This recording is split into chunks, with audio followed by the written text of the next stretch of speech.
Ken, you're on. Thank you. Hi, everybody. Thanks for having me here. It's exciting to be with you. So I am a paleontologist, and I am a paleontologist in particular. That means I study animals that have skeletons, like dinosaurs. I want to talk about what dinosaurs are and what they aren't. I've found as I travel around the world and talk to people about dinosaurs that there's a lot of confusion about what is and isn't a dinosaur. So let's clear that up. I want you to all either raise your hand or don't raise your hand. Who thinks T-Rex is a dinosaur? Right? I think everybody's hand is up, right? Clearly T-Rex, the most famous dinosaur, it's a dinosaur. What about mosasaurs? These are the big scary monsters that live in the Mesozoic seas. Are they dinosaurs? Raise your hand if you think so. All right, lots of votes for mosasaurs. What about pterosaurs, like pterodactyl that flew in the Mesozoic skies? Are they dinosaurs? All right. Now, how about a crocodile? Who thinks those are dinosaurs? There's a little uncertainty about that. And then the final one, what about a little fuzzy penguin? Is that a dinosaur?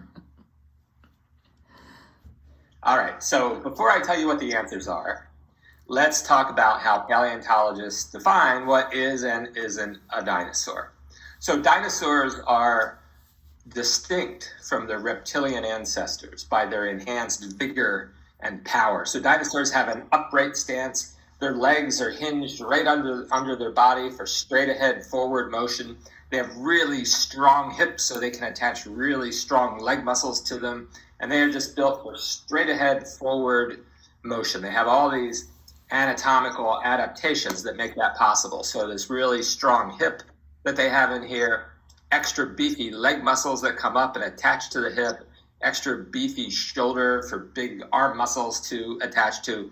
Now, compare this to something like a lizard, right? And so you see the lizard, elbows and knees bent, feet and hands splayed out to the side, belly dragging along the ground, the tail dragging along the ground.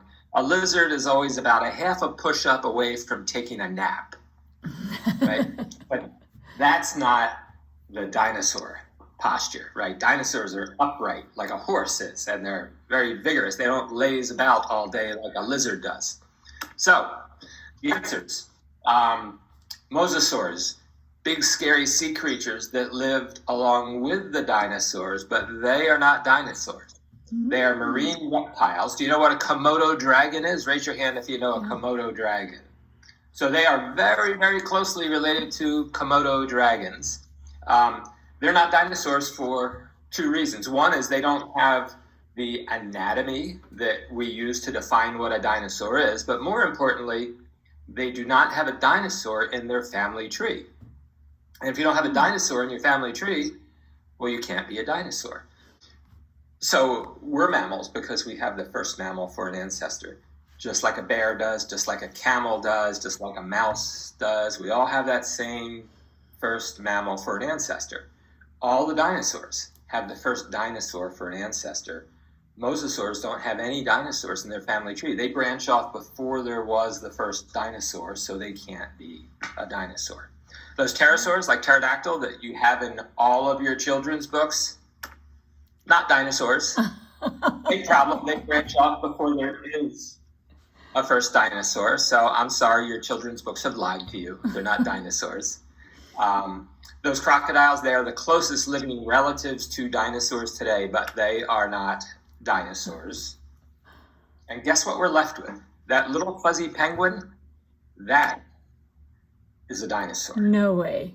And it's a dinosaur to the same degree that a T-Rex is a dinosaur or a Stegosaurus is a dinosaur. Being a dinosaur is a binary condition. You're either a dinosaur or you're not a dinosaur, just like you're a mammal or you're not a mammal, right? You can't be half a mammal. Either you're a mammal or you're not. You can't be half a dinosaur. So a penguin is a dinosaur because a penguin has the very first dinosaur for an ancestor, as does a hummingbird or a flamingo or a sparrow or a crow. All birds are dinosaurs. And in fact, these dinosaurs, the birds, we call them avian dinosaurs. They're much more closely related to the meat eaters like T-Rex than T-Rex is related to something like a Triceratops or a Stegosaurus. So, what's that you say? How can a little fuzzy penguin be a dinosaur? Well, I'm here to tell you that common sense is a poor guide to understanding the universe.